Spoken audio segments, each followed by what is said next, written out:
మహిళలు ఎదవరకటి రోజుల్లో బయటికి రావడానికి ఎక్కువగా ఇంట్రెస్ట్ చూపెట్టేవాళ్ళు కాదు. ఎందుకని? టాయిలెట్లు మగాడైతే ఎక్కడన్నా చెట్టు చాటుకి వెళ్ళేసి పోసేసుకుంటాడు. చెట్టు చాటుకు కాదు, చెట్టు బయటే పోస్తాడు, ఎవడు అడిగేవాళ్ళు లేడు. ఈవెన్ లేడీస్ తలకాయ తిప్పుకుని వెళ్ళిపోతారు. లేడీస్ అట్లా పోస్తే ఊరుకుంటుందా సమాజం? తోటి మహిళలే అవ్వ అంటారు, అందుకని చెయ్యరు. అలాగే జర్నీలు చేయడానికి కూడా మహిళలు అందుకే భయపడుతుంటారు. బస్సుల్లో జర్నీ చేయడానికి ఎక్కువ భయపడుతుంటారు. ఎందుకంటే ఇదే సమస్య. రైళ్ళని ఎక్కువగా ఎందుకు ప్రయారిటీ ఇస్తారంటే రైళ్లలో టాయిలెట్లు ఉంటాయి కాబట్టి.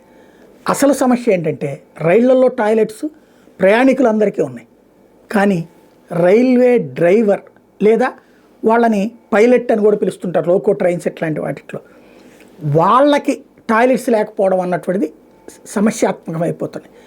ఎక్కడన్నా ట్రైన్ ఆపినప్పుడు ఏది ప్లాట్ఫామ్ మీద ఆపుతారు కదా, ఆపిన టైంలో అక్కడ నుంచి ఒక 5 నిమిషాలు అట్లా ఆగే ఏరియాల్లో మాత్రమే మగ పైలట్లైనా మహిళా పైలట్లైనా అంటే లేదా మగ డ్రైవర్లైనా మహిళా డ్రైవర్లైనా వెళ్ళి ఆ వెనకాల ఉన్నటువంటి దాంట్లో టాయిలెట్కి వెళ్ళి రావాల్సి వస్తుంది.